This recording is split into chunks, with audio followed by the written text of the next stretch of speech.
É um assunto que é delicado, e eu não sei até onde vocês podem falar em nome do LinkedIn, mas eu já tenho uma rota de fuga aqui, que é perguntar para o Leandro fora do LinkedIn, se vocês não puderem falar sobre isso.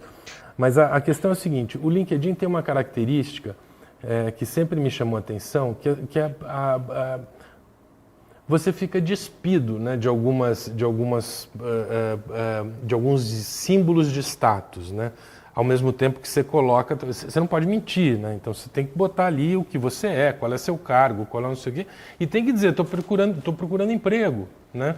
Aquela história de o cara que sai da empresa e fala, agora eu vou fazer consultoria. Não cabe mais no LinkedIn, né? Você não pode botar isso no LinkedIn. Se você realmente estiver querendo emprego, você precisa falar, né, que você está.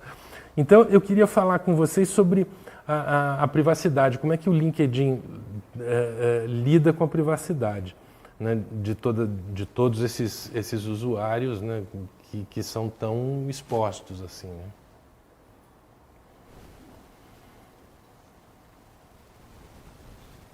Pelo Quer que eu silêncio, fale? Vai lá, acho que eu vou Leandro, ter porque que ir para minha rota de para você fuga. que ele vai. Não, é para você que ele vai perguntar. Ah, a rota de fuga é Depois em comigo, né? particular. Não, a rota de fuga, Leandro, se você quiser optar por ela, é o seguinte: aqui no Brasil a gente teve esse evento da LGPD, né, que mudou toda a maneira com que a gente trata os dados, né, e normatizou de alguma maneira isso. Como é que você vê isso nos Estados Unidos? Como é que você vê a legislação para isso? Como é que você sente a privacidade nos Estados Unidos? Eu posso responder a primeira pergunta, tá? A gente está só brincando aqui. O LinkedIn, eu acho que tem uma tranquilidade muito grande em falar sobre isso, porque o nosso primeiro valor como empresa é muito simples. Fala members first, tá? Os membros da comunidade primeiro, né? E eu falo isso para todos os meus amigos, inclusive, que é difícil você encontrar uma empresa que tenha uma lista de valores, mas que efetivamente viva para eles, né? E o LinkedIn é uma dessas empresas, né? Os valores não estão só num quadrinho na parede bonito, mas você vê isso acontecendo no dia a dia. E essa ideia de que os membros, os usuários da plataforma estão primeiro e são a prioridade, acontece em todas as decisões que a gente toma. Tá? Isso é refletido e aparece, né, e de uma forma muito interessante. Tem uma pesquisa da Business Insider que há 4 anos coloca o LinkedIn como a plataforma mais confiável de rede social.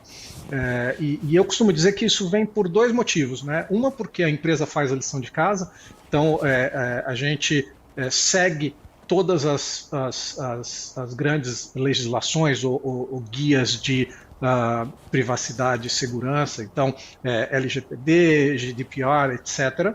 Né? Mas também tem um outro lado que a gente chegou a falar um pouco no começo, que é a própria comunidade ajudando a filtrar. Né? Então você falou, a pessoa não mente no seu perfil, sempre vai ter alguém, né, que esqueci de atualizar que eu fui demitido há 2 anos atrás. Mas isso, o próprio amigo dessa pessoa vai falar assim, não pega bem, né? Isso aí não vai pegar bem. Em algum momento vai te dar problema em alguma entrevista. Então é melhor você tirar isso daí e fazer outra coisa, né?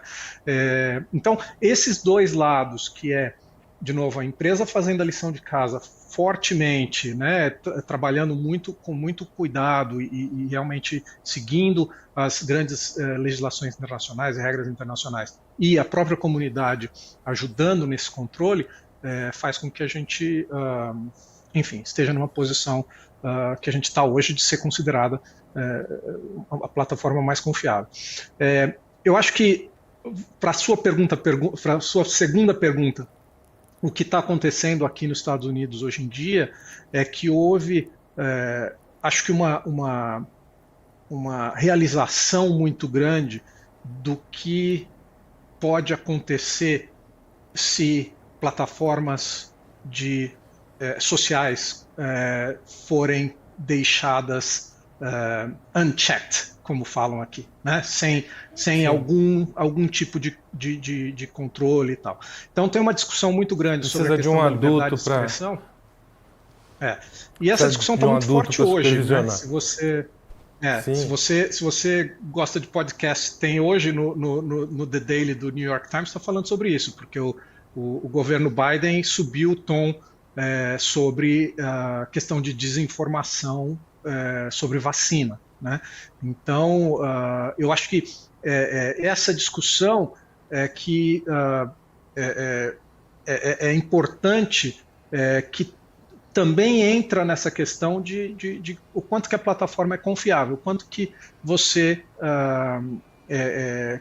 está vendo o que está acontecendo, está vendo as informações que estão ali e está, de uma certa forma, consumindo dentro de um ambiente que é seguro e que você sabe que pode confiar. Legal. A gente sempre foi mais conservador, né, Lê, nessa questão. A gente sempre trabalhou muito mais com first party data. Então, assim, se você parar para pensar, as informações dos nossos usuários são fornecidas por eles é que estão disponibilizando essas informações. Então, assim, é uma relação diferente, né? Assim, nunca houve um estímulo por parte da plataforma de cruzamento com dados externos. E aí, obviamente, fica muito mais fácil você fazer a questão de controle, né? E de garantir realmente segurança e privacidade. E uma coisa que eu tenho percebido, principalmente depois que eu abri a Spinoff, que é uma agência baseada em data, né? A gente tem um banco de dados proprietário, né, de consumidores, é que existe mesmo no mercado hoje duas coisas, né? De um lado, a preocupação, né, de manter a privacidade dos usuários e tal, e do outro lado tem um certo trauma, né, com relação a isso, né?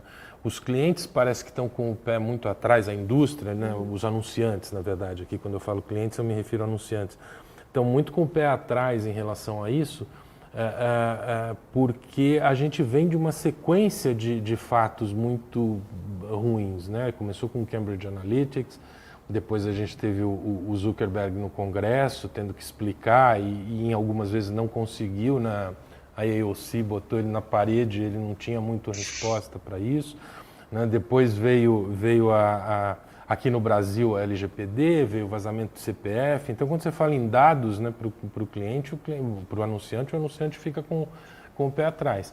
E o meu argumento é sempre que isso não vai mudar, né? Você acha então que nós vamos voltar atrás, então, né?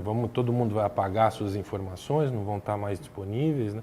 A gente falou com o André Veloso aqui outro dia exatamente sobre isso, qual é a solução para a data, né? Que vai ter que surgir. E eu acho que o LinkedIn, inclusive, tem uma facilidade muito grande de você, diferente de outras plataformas, é muito fácil você configurar o que você quer, né, tornar disponível, o que você não quer, as informações que você quer guardar.